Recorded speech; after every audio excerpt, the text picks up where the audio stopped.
Hi, everyone. Welcome, and thank you again for joining the NPRQI Forum. We invite you to enter your name and affiliation in the chat to let us know that you're here. We're going to go ahead and dive in to just a couple of acknowledgments that we have. So we just wanted to let you know that the Health Resources and Services Administration and the Department of Health and Human Services have provided financial support for this and other national pediatric project works. The award has totaled $2.5 million, with 20% of that total used to support this and other national pediatric readiness project works. The contents of today's presentation are those of the authors and do not represent or reflect the policies of HRSA, HHS, or the U.S. government. NPRQI is supported by the Toyota Way Forward Fund. NPRQI is housed at the Dell Medical School at the University of Texas in Austin. The University of Texas IRB has reviewed this initiative in full and determined the project to be exempt from human subject research. At this time, I did want to hand things over to my colleague, Casey Patika, who's going to be speaking on the importance of pediatric readiness. Thank you, Lisa. So as she stated, I'm going to take a few minutes to talk about what we mean by pediatric readiness and why it matters so much in the emergency department setting. When we talk about pediatric readiness, we're really talking about how prepared an emergency department is to care for children. Every child, every time, regardless of how often pediatric patients are seen. This includes having the right people, the right processes, and the right resources in place to provide high-quality pediatric emergency care. The National Pediatric Readiness Project, or NPRP, was developed to support emergency departments in strengthening their ability to care for children. NPRP offers free, open access assessments and practical resources to help EDs identify gaps in pediatric care. Things like policies, equipment, training, and quality improvement processes. One of the most important takeaways here is that pediatric readiness saves lives. Research has shown that children treated in emergency departments with high pediatric readiness have a 76% lower mortality risk. On a national scale, that translates to more than 2,000 children's lives that could be saved every year. And one key strategy for improving pediatric readiness is designating a pediatric emergency care coordinator, or PEC. Who can lead and sustain these efforts within the emergency department. It's also important to understand the reality of where children receive emergency care in the United States. About 85% of children receive emergency care in general emergency departments, not in pediatric-specific facilities. At the same time, many of these EDs have low pediatric patient volumes, which can make it challenging to prioritize pediatric training, equipment, and pediatric-focused systems. That's exactly why pediatric readiness matters. It's about being prepared, having the structures in place so children receive high quality, safe care whenever and wherever they show up. This is where quality improvement plays a critical role. The National Pediatric Readiness Project helps EDs identify readiness gaps through assessment. But identifying gaps is only the first step. Pediatric quality improvement provides the framework to actually address those gaps, implement solutions, and track improvement over time. When EDs use structured quality improvement methods to act on their NPRP assessment results, they can meaningfully raise their pediatric readiness scores. And as we just discussed, these improvements can directly be associated with better outcomes for children. This pathway illustrates how the national assessment efforts, data, and quality improvement work together to strengthen pediatric readiness across emergency departments. It starts by preparing to take the NPRP assessment. You can review the NPRP checklist and toolkit to help you prepare. This is also a great time to connect with your EMSC State Partnership Program Manager if you haven't already. When you are ready to take the NPRP assessment and see what your ED's pediatric readiness score is, armed with your ED's pediatric readiness score and gap report, you can review this with your leadership and discuss the impact having a PEC and a quality improvement plan that includes pediatrics might have on your readiness score.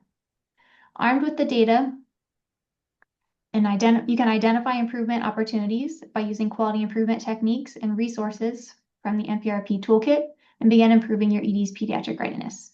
This not only helps prepare you to treat kids in your ED, but also be recognized for your efforts by becoming a recognized pediatric ready ED within your state. Pediatric readiness isn't just a checklist. EDs are encouraged to continue these efforts, going through cycles of assessment and improvement to continually improve. To help you get started with assessing your ED's pediatric readiness, the 2026 National Pediatric Readiness Assessment is live. The benefits of participating in the national assessment are multiple. Most importantly, we believe that in assessing your readiness, identifying your gaps, and helping find resources to fill those gaps, you will improve outcomes for pediatric patients, which is the ultimate goal for all of us. With some preparation, it takes approximately 30 to 45 minutes to complete the assessment.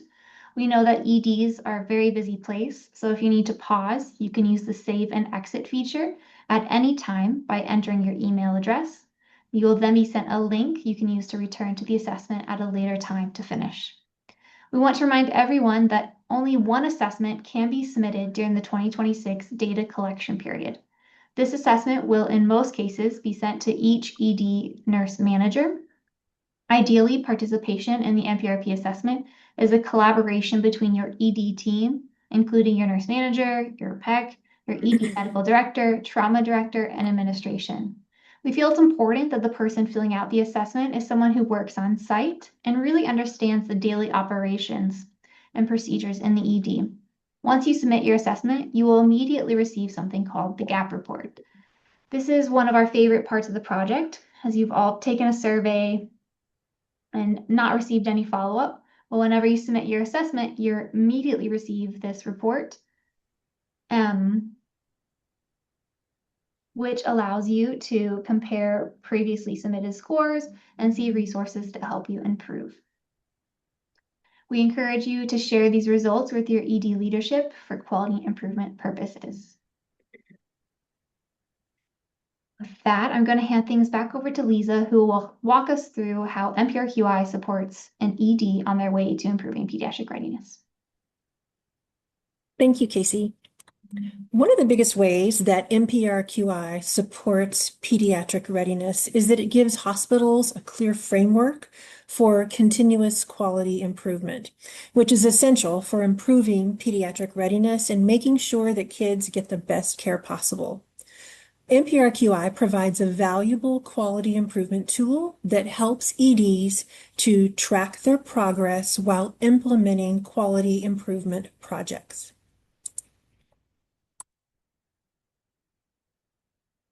For those of you who are new to NPRQI, we are a free self-paced quality improvement data platform designed specifically for emergency departments.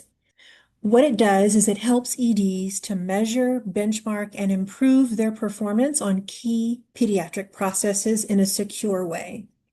One of the biggest benefits is that it gives hospitals, like I said previously, a clear framework for continuous quality improvement, which is essential for pediatric readiness and making sure kids get the best care possible. But here's why this tool is really important. It helps EDs to track their progress while implementing quality improvement projects. Without NPRQI, it can be hard to know if the changes that you're making are actually moving the needle toward pediatric readiness. Ultimately, NPRQI is designed to inform and empower frontline staff so that they have the insights and tools to make real improvements. So some of you all may be familiar with quality improvement. For those of you all that are new, you're likely beginning to understand that you can't improve something that you don't truly understand. At its foundational core, quality improvement is the systematic and continuous action that measurably improves care. We also know that quality improvement is a leading driver of pediatric readiness and is linked to better clinical care outcomes for children.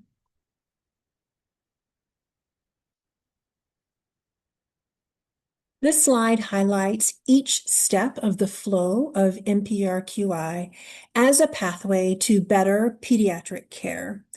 As you can see, NPRQI provides healthcare teams a continuous loop of measuring, implementing, and improving care to ensure the best possible outcomes for pediatric patients.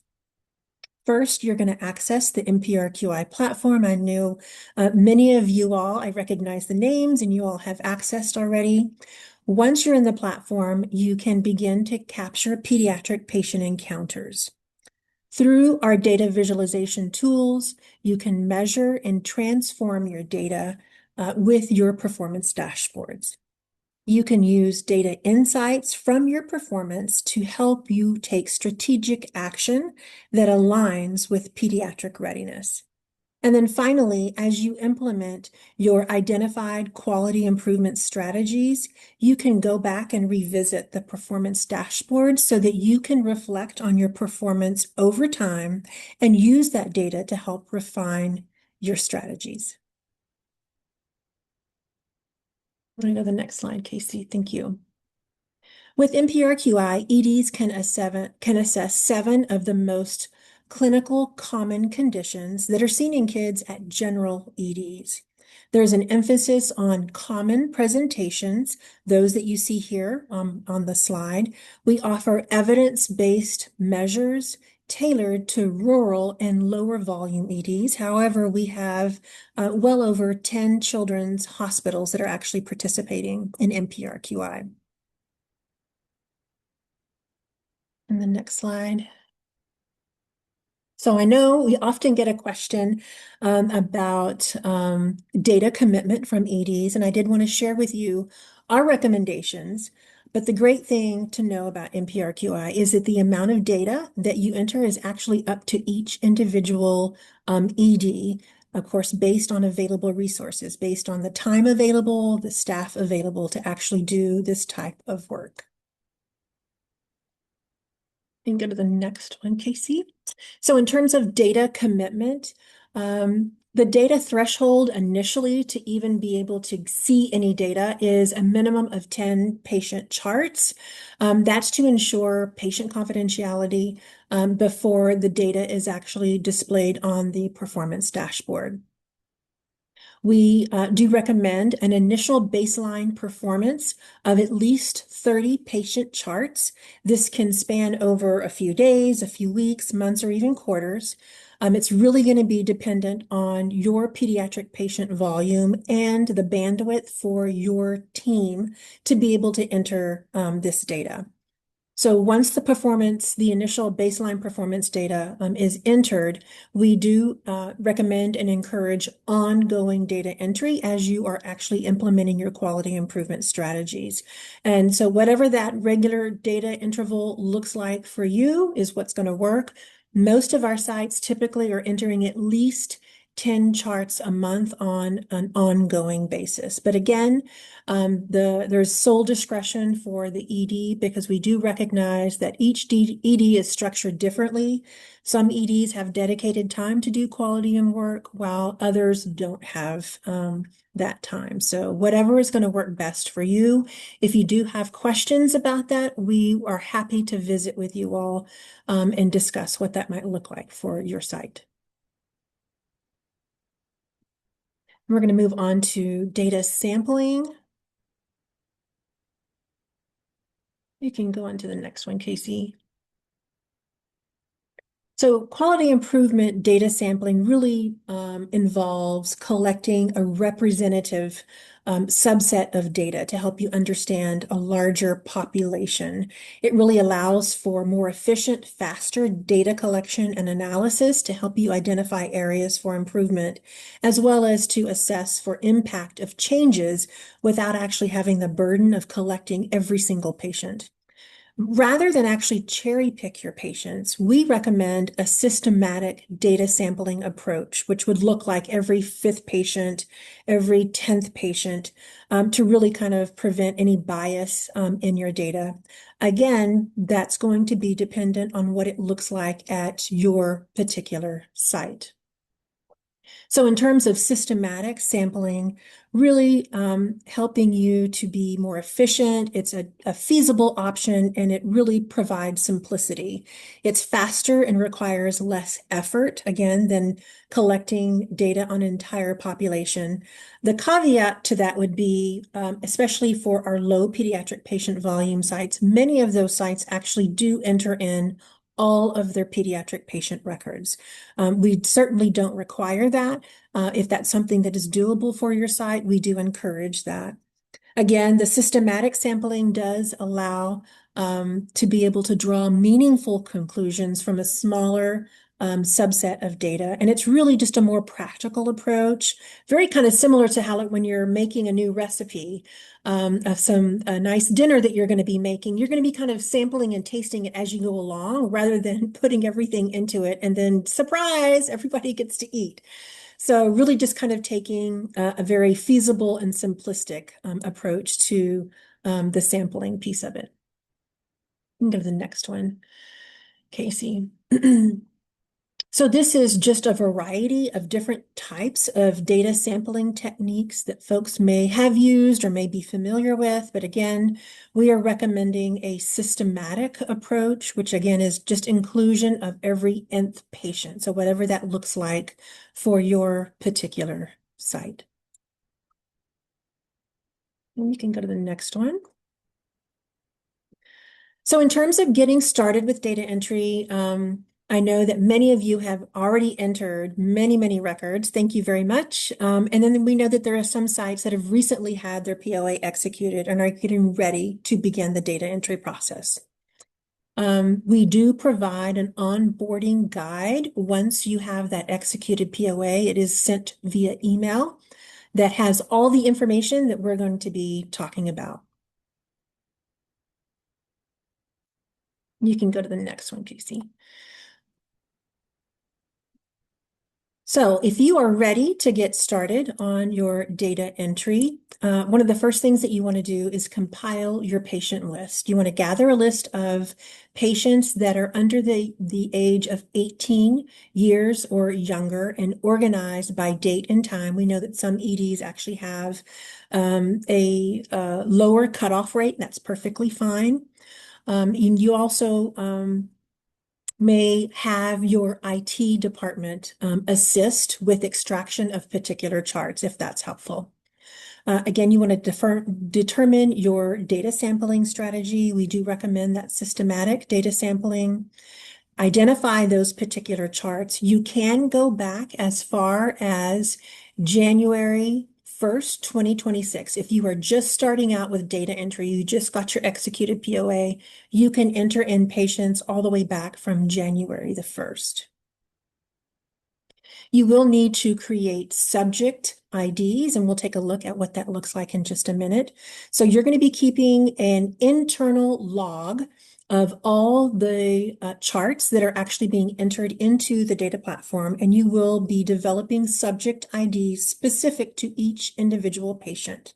And again, you're going to be starting with those 30 initial charts. So in the onboarding email that you receive, if you want to go back one, Casey. There you go, thanks. In your onboarding email, you will receive a link that has an onboarding website that gives you step-by-step all of the things that you need to do to get to the point of data entry. And one of those things is actually developing a patient ID log. Again, you're going to want to keep this for all of the charts that are actually entered into the system. Our recommendation is that you indicate the user who's actually doing the data entry. You're going to establish a subject ID for that user for every single chart. That subject ID should be unique to that specific chart. Our recommendations for starting the subject ID is that you use the first initial of your first name, the first initial of your last name, and then 4 numbers. Whatever those numbers are, you can determine what those are. We just ask that they not be the medical record number, they not be the patient's birth date or the date of visit. So just randomly choose some numbers. In the subject ID, you will document, in the subject ID log, you will document the medical record number. You will document the date of birth for that patient and the date of visit. In the data portal, we do not collect the patient's name. We do not collect the patient's date of birth or their medical record number. Those things are just going to be documented internally for your records. I'd also recommend, we know we have some sites or some users that actually have access to multiple sites that they're entering data for. And as we are kind of working with these sites, we have learned kind of a best practice is that you keep a subject ID log for each individual site if you are entering records for more than one site. And when you're developing that subject ID log, come up with a numbering system. You could still use your initials, but for that subject ID log, identify if you've got a hospital in the north part of town that you're entering data for, that can be your site that begins with number 1. If you've got another hospital in the south part of town, that can be your second site, and you can do your subject ID log with the number starting with number 2. So that way it's just really kind of easy and organized way to maintain those subject IDs. Okay, you can go on to the next one, Casey. So most of you have probably already received a copy of your executed participant organization agreement. If you are new to the NPRQI world, maybe you've registered, but you haven't submitted the POA, we encourage you to do that. That is kind of your entryway into the data platform, is getting an executed participant organization agreement. A copy will be emailed to you that is executed, and then you get that onboarding one-time login link. That one-time login link does expire within 24 hours. However, if you miss that window period, you can just log into the data platform and use the forgot password feature, and you can set up your credentials that way. And then again, we just encourage you to follow the onboarding guidance. You're going to be entering your initial 30 charts to establish your performance baseline. You have the ability, when you look at your performance on the data visualization tools or the dashboards, you can actually assess your current performance, and you'll have the ability to benchmark against the national average as well as similar cohort averages as well. And then additionally, you can really look at your performance and really help to identify and focus on what are the things that you need to be improving to really get the maximum impact for the strategies that you're working on. Okay, we are going to move to a live demo. And let me make sure I've got into my thing here. Okay, so I'm going to share my screen.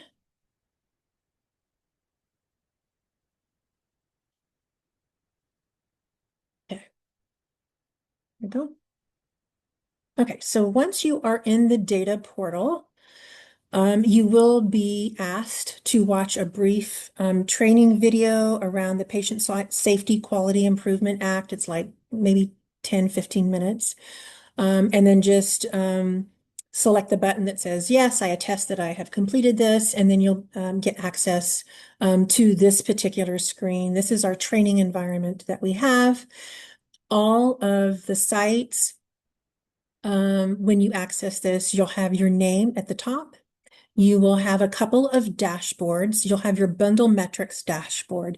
This will tell you if you have already entered charts or if you have previously entered charts in our older system. Those were migrated over and they will show up here. So you will easily be able to see the type of charts that have been entered. You can begin your data entry either through the encounter quick start here, or you can actually do a new encounter here. So there's a variety of ways that you can access that. We're just going to go through here. Your hospital name will already be here. You're going to select the actual visit date for the patient that came in. I'm going to choose March 1st. Again, you're going to have your subject ID. I'm going to make one up. There you go, and then click Start. And again, this is the number that's going to be documented on your subject ID log. And it's going to take you to the data entry page here. And again, you'll have your information up at the top. It's going to give you an ID specific to that visit. It's going to have your name and the subject ID. So that's information that you're going to want to capture as well. So when you're first looking at this, it's going to take you initially to the patient demographics, and you can go in through here and enter all of this information. If you previously used NPRQI, I think you'll notice that it looks a little bit different. We do have a menu here on the left-hand side. You can actually click through each of these depending on how your electronic medical record is laid out. If vital sign is first before triage, we can, all you got to do is just click on that section and it'll take you there to that information. As we've worked with sites over the last couple of years, they have told us it's really helpful if you have two screens at the same time, where you would have the data portal in one and the electronic medical record in the other. So you can easily kind of toggle back and forth between the two. But for ease, we're going to start with patient demographics. It's going to ask you for age. I'm just going to put this here and we'll put years on this one. So you can choose years or month. It's going to ask you for gender and then race, ethnicity. If you have any information about their payer source, you can put that down here. And then it's going to ask you for the state of residence. Usually it's going to be your specific state. Occasionally, sites will email us and say, we have someone who's visiting from out of state. What state do we put them in? It's going to be their state that they're normally from. So you're going to put that in there, and then it's going to come to the clinical inclusion bundle. So this goes back to our focus areas that we saw previously on this screen. So you want to look at the chief complaint in the chart and see, does the chief complaint nicely match any of these? Obviously, these are kind of pretty self-explanatory. Behavioral health concerns would be any type of suicidality issues for the reason that the patient is actually in the ER. If it doesn't fit nicely into any one of these, you can select other. So we're going to do respiratory symptoms for this one. It's going to ask you about symptoms. We'll put yes. Triage information, they're going to want to know what information in terms of how they actually arrived. We're going to put walked in. And then we're going to do, we actually did March. Okay. The time of triage, we're going to leave that there. The type of chief complaint, we're just going to put medical. If you use ESI, you're going to be checking that here. We're going to put 2.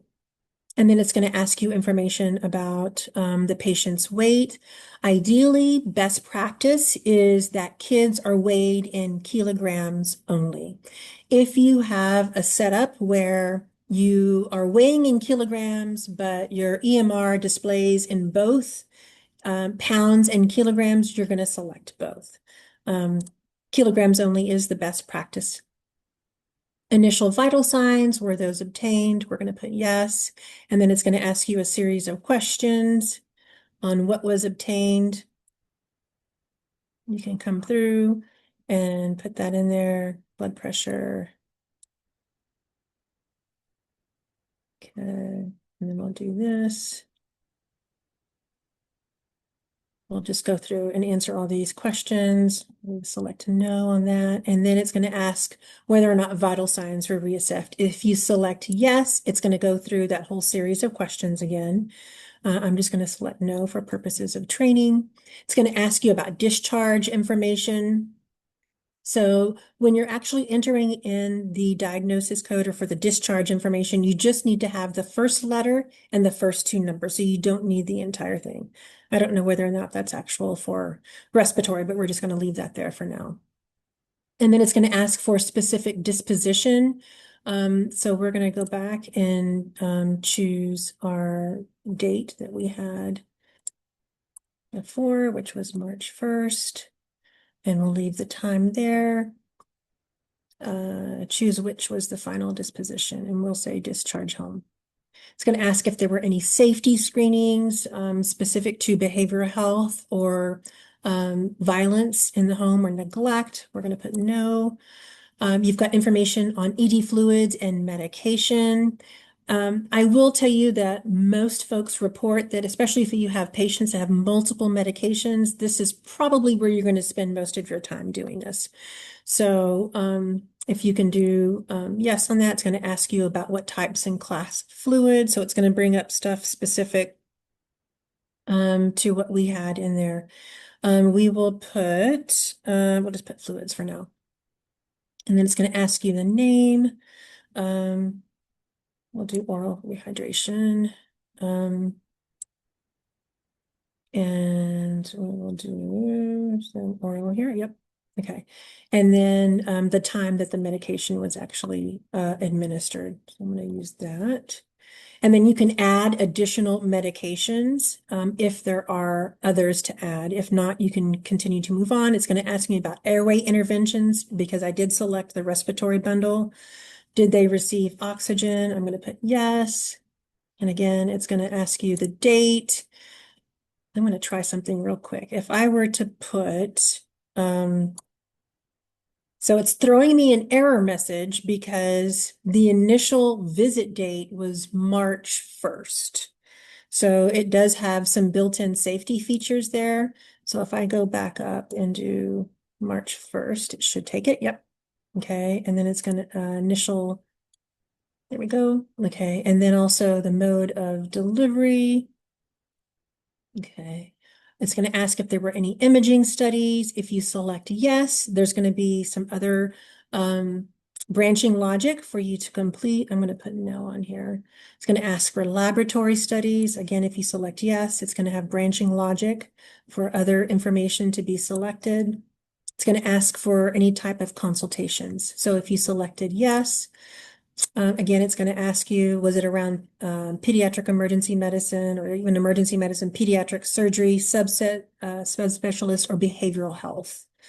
So I'm going to put no on that. And then I should be able to submit. If for some reason you're in the middle of doing your chart entry and you get a code on the floor and you've got to leave, just quickly save progress, and then you can use that subject ID to come back and finish that record. But for now, I'm going to do submit, and it's throwing me an error. So it's telling me date of medication administration. Okay. So we're going to put the actual date that we were there. There we go. Okay. And submit. And that's how you enter in your charts into the data platform. And you'll come back and you'll notice that it has my recent encounter that I submitted. If for some reason you are in a QI meeting and you're like, oh man, I just realized that I probably missed something on that chart, you can easily come back and pull that back up and then go through and make edits and then submit again. So, and again, you can see all of your, that's my record that I entered there. So you can see all of your encounter management here. We're not going to go over performance and reports because we're going to have an upcoming session for that. But you do have the ability to, if you are a site administrator, you can add and remove users as needed. This is a new add-in feature. If you utilize the previous platform before, you'll remember that you had to email either Casey or myself or Beverly, and it was kind of a long, kind of drawn out process to get people added. If you are a site administrator for your ED within NPRQI, you are able to actually add and remove users. If you have any questions, say you're entering data and something seems kind of off, or you have a question, just do the contact feature and fill out the information, and this goes directly to our program email. Okay, I'm going to stop sharing.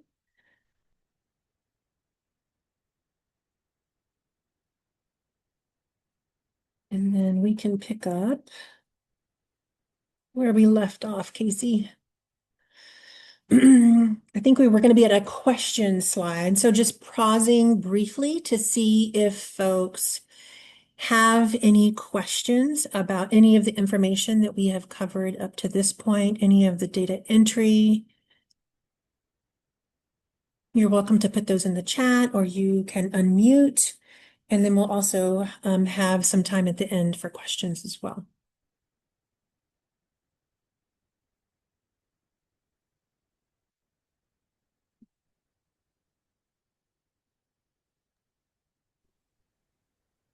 Sort of wondering who we have today on the call. If you wouldn't like mind giving us a thumbs up or raise your hand if you have started data entry, or if you haven't. Let's do hands raised if you have done data entry so far. So we get a sense of where you all are at.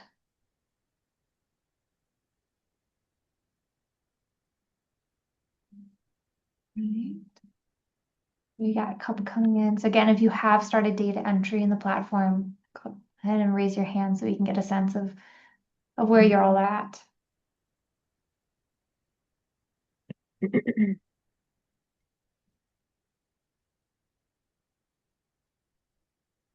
Lisa shares she has entered data, but only one record. That's a great start. Yes, definitely. Nice. And I do see some familiar names, Casey, of some folks that were actually some of our pilot testing for this new upgraded platform. Thank you so much for joining us.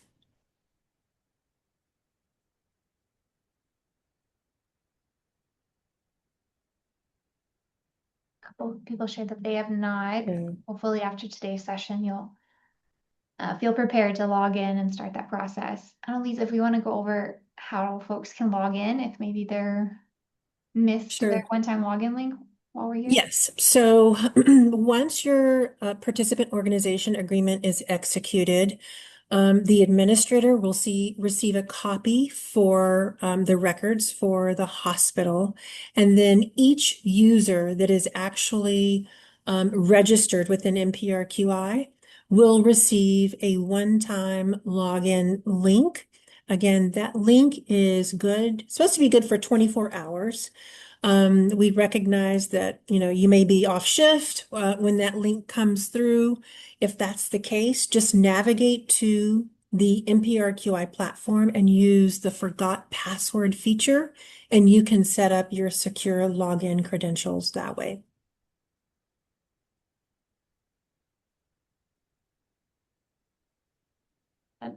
Yeah, it looks like Casey put the link to the data portal in the chat for folks. And again, if you missed that 24-hour link, you can just go to the data portal link that Casey put in the chat and use the forgot password feature. If you are a registered user, you will receive another email for you to reset your password. The tricky thing with this particular system is I think the password has to be like 14 characters long. There's a variety of security features that it has to meet. So it's not as simple as doing like password 123. Not that I'm saying anybody does that, but yeah. Great. Okay, so I'm glad to see that folks have started entering, even if you've just done one. Oh, there was a question that came in. Of the facilities that are putting in data, who is mainly responsible for entering the data? The PAC or anybody else? Oftentimes the PAC can do it, but it's really whatever your team decides is going to be doing that. If you have an administrative assistant that can actually do the data entry piece of it, and then the other folks that have access to the system can actually analyze the performance and actually do the quality improvement piece of it, that's fine too. However you work it at your department that really supports your ED in participating in this work is how we suggest that you do it.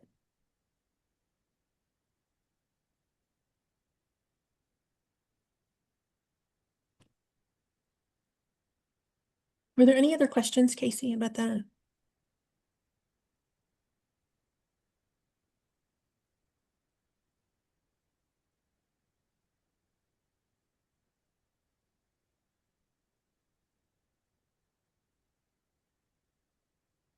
I, Uh, I do see the question in the chat right now. I think maybe we'll save that and address it at the end. okay, Go ahead. sounds good. Okay, we'll kind of wrap this up. So, NPRQI is an easy to use quality improvement tool that can help your ED to improve your site's pediatric readiness. Some of the benefits of actually participating in NPRQI are that EDs can easily see how they're performing in pediatric emergency care using the performance dashboards, which are the data visualization tools. It really helps EDs to make sure that their care follows best practice, best evidence-based practices. And it gives teams data that they need to actually choose improvement strategies, and they can have the ability to track their progress over time.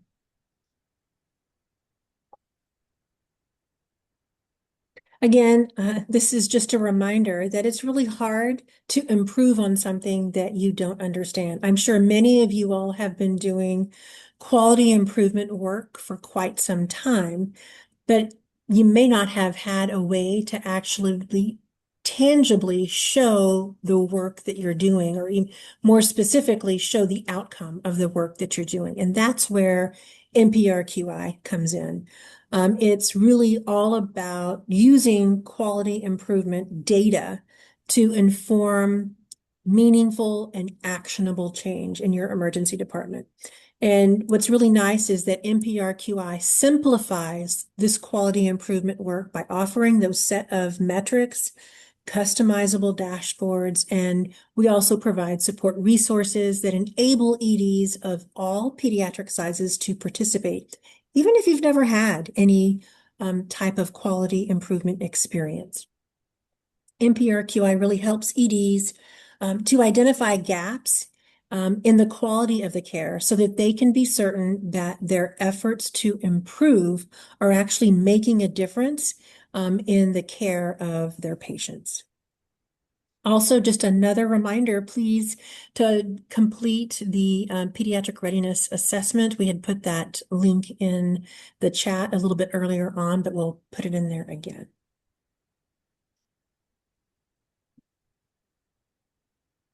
So, one of the other value adds that we provide for sites that are participating in NPRQI is that we do office hours, which we have gotten really great feedback on. We recognize that this is something that sites really value. So if you are a site that has just gotten your agreement executed and you're like, I don't even know where to start, I don't know who should be involved, that's a great time to schedule some office hours where we can meet with you and your team one-on-one. We can talk about things like optimizing your chart sampling strategies. We can help you streamline your data entry. That was a question that we had earlier about, like, who does this? We can help you unlock insights in your performance data once you actually have enough data to view on your dashboard. Really help you look at those high impact areas for focus. And then really, if you need support around tailored quality improvement coaching or intervention strategies, we can assist with that as well.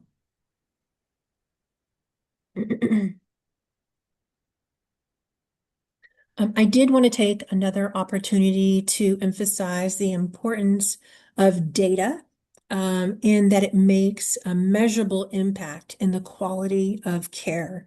NPRQI really helps EDs to transform their pediatric data into meaningful pediatric quality improvement.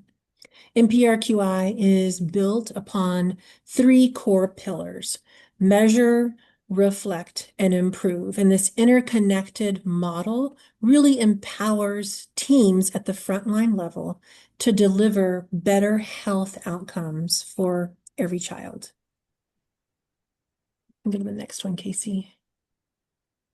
So we do have some resources for you to check out on our website. We've got information for NPRQI resources where you can get additional information on getting started with NPRQI, platform guides, learning more about the NPRQI measures, find additional tools for those folks that are in Texas. We developed a tool specifically for Texas trauma centers that really help ED stay in compliance with the new Texas trauma rules that came into effect this past September.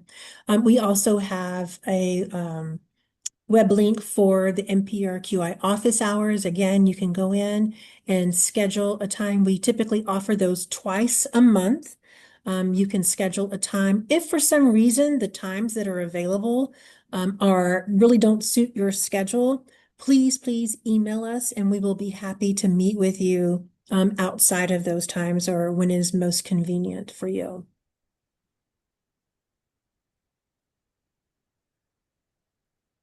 Okay, we will pause again and see what other questions we had.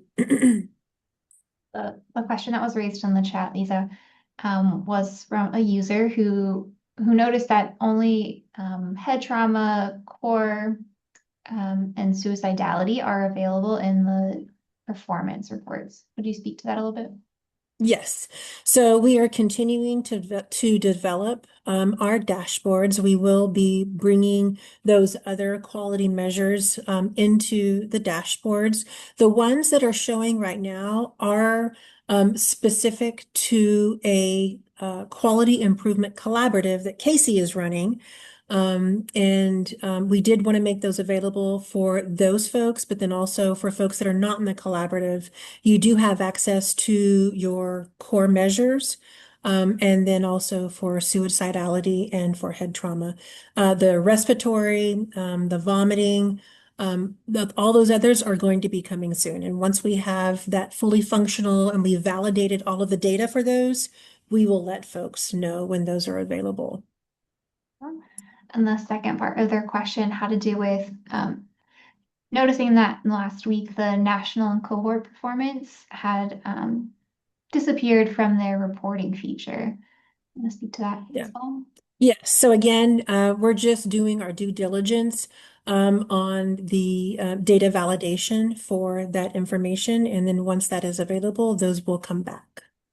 I also wanted to ensure that the user experience was smooth and that there weren't delays in viewing your performance because of those measures. Right. Those are great questions. Thank you, guys. What other questions are there? Feel free to put them in the chat, raise your hand, or just come off mute if you'd like. Casey, if you want to go to the last slide, if we have any folks that just heard about NPRQI at the last minute, this QR code will take you to the registration portal where you can sign up. I will say, if you have previously used NPRQI, we have updated our portal, as you can see. You will be required to submit a new participant organization agreement. So if you get motivated to like, oh, I'm going to log back in, you're going to probably find that you can't log back in if you haven't updated your agreement. So you do need to submit a new participant organization agreement. If you previously entered data but don't have a new agreement, you do not need to re-register because your registration information will have migrated over to the new system. You just need to submit the updated agreement. And we really do hope that you all find that NPRQI really does provide better data, helps you make better decisions, and ultimately to provide better care at your facility.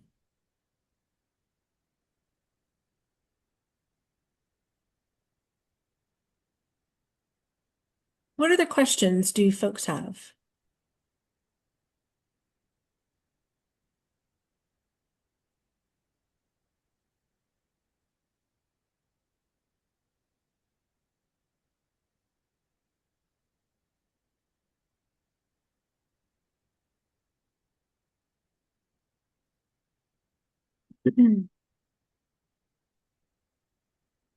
I'm also going to place the participant organization agreement in case folks need a copy of that. I'm going to put that in. Actually, I'm going to put a couple of things. One, record entry form. Yes, all of those have gone through. Okay.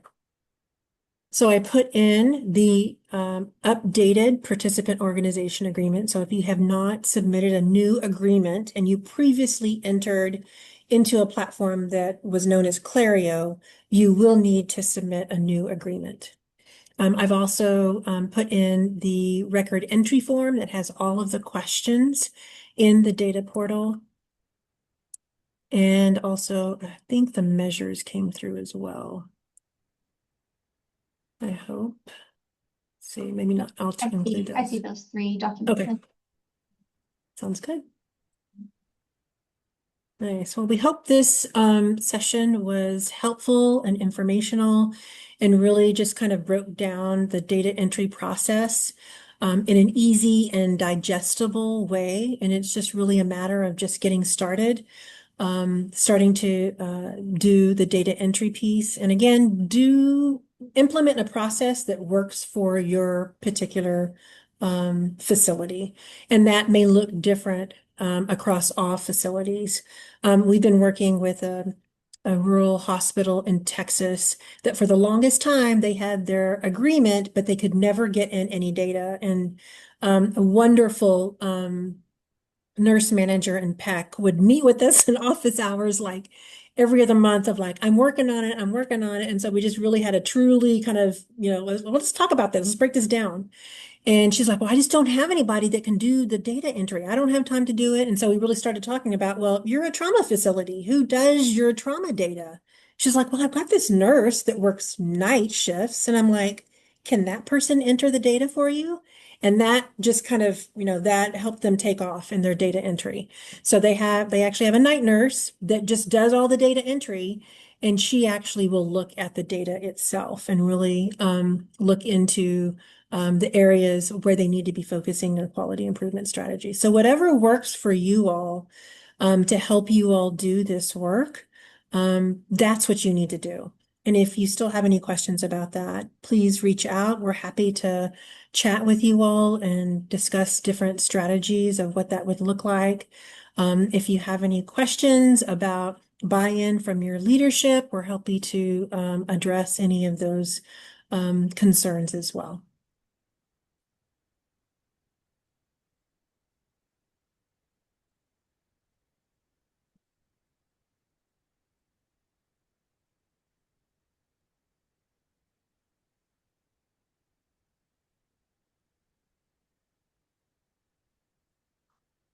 Okay, I don't see any other questions, Casey, in the chat.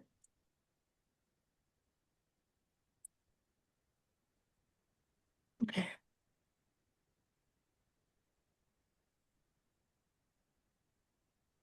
I'm gonna stop